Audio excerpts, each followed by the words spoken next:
ఆకర్షణీయమైన జీతంతో పాటు అదనపు ప్రయోజనాలు, పార్ట్ టైంతో పాటు ఫుల్ టైం విధులు, చదువుతో పని లేదు, కాస్త అందంగా ఉండి ఆకర్షణీయంగా మాట్లాడితే చాలు నెలకు వేలాది రూపాయలు సంపాదించవచ్చు. ఇదేదో ఉద్యోగాలకు సంబంధించిన ప్రకటన అనుకుంటున్నారా? కానే కాదు. కళాశాల విద్యార్థినులతో పాటు గృహిణులకు వల విసురుతున్న ముఠాల నయా దందా ఇది.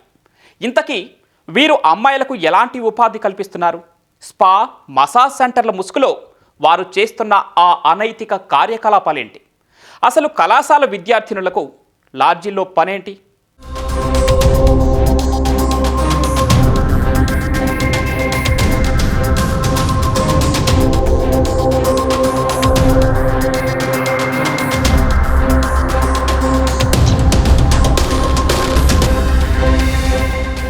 లాడ్జీలు, హోటళ్లలో కుప్పలు కుప్పలుగా ఉన్న ఈ విద్యార్థులంతా పరీక్షల కాలం కాబట్టి గ్రూప్ స్టడీస్ కోసం వచ్చారనుకుంటున్నారా?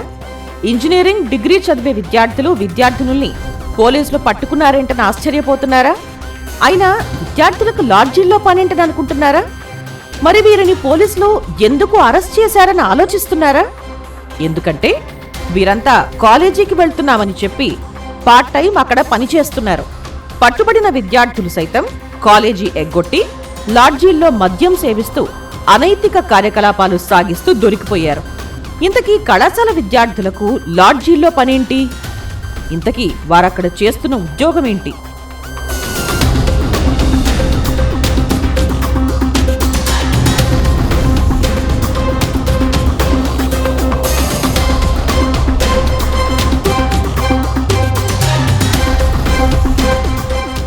నెల్లూరు నగరంలోని కొన్ని లాడ్జీలు, స్పా సెంటర్లు లైంగిక సేవా కేంద్రాలుగా మారిపోయాయి.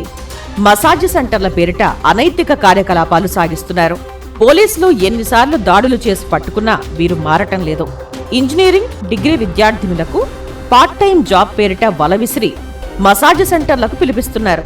ఆ తర్వాత వారిని బలవంతంగా లైంగిక కార్యకలాపాల్లోకి దింపుతున్నారు. ఇటీవల పోలీసులు పెద్ద ఎత్తున దాడులు చేసి లాడ్జీలు, స్పా సెంటర్లలో వ్యభిచారం నిర్వహిస్తున్న విద్యార్థినులు, గృహిణులతో పాటు విటులను అదుపులోకి తీసుకున్నారు. అయితే విద్యార్థినుల భవిష్యత్తు దెబ్బతింటుందని భావించి వారికి కౌన్సిలింగ్ ఇచ్చి వదిలేయడంతో వాళ్లు మరింత రెచ్చిపోతున్నారు. దాడులు చేసి పట్టుకున్న ప్రతిసారి ఎక్కువ మంది విద్యార్థులే ఉండటంతో పోలీసులు ఆశ్చర్యపోతున్నారు. స్పా సెంటర్లపై పోలీసులు దాడులు పెంచడంతో ఈ అనైతిక కార్యకలాపాలను నిర్వాహకులు లాడ్జీలకు మార్చారు. దీంతో పోలీసులు 4 ప్రముఖ లాడ్జీలపై దాడి చేయగా అప్పటికే కొందరు తప్పించుకోగా మిగిలిన వారిని అదుపులోకి తీసుకున్నారు. పోలీసులకు దొరికిపోయిన తర్వాత విద్యార్థులు కాళ్లా వేళ్లా పడి బతిమలాడుకున్నారు. కొందరు గృహిణులు కూడా దొరికిపోవడంతో పోలీసులు వారికి గట్టిగా కౌన్సిలింగ్ ఇచ్చారు.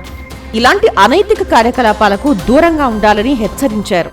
పోయిన వారం మాకు ఇన్ఫర్మేషన్ వచ్చింది, వేరే లాడ్జెస్లో, చిన్న బజార్లో వ్యాభిచారం జరుగుతున్నాయి. సో కాబట్టి మేము నైట్ రౌండ్స్లో వేరే టైమ్స్లో ఒకసారి తనిఖీ చేశాము. ఇక్కడికి వచ్చి Sai lodge, PVK lodge, PSK grand lodge, Mansa lodge 4 lodges పై దాడి చేశాము. తర్వాత ఆల్మోస్ట్ సుమారు 30 మంది వ్యాభిచారం చేస్తే నాకు దొరకలేదు.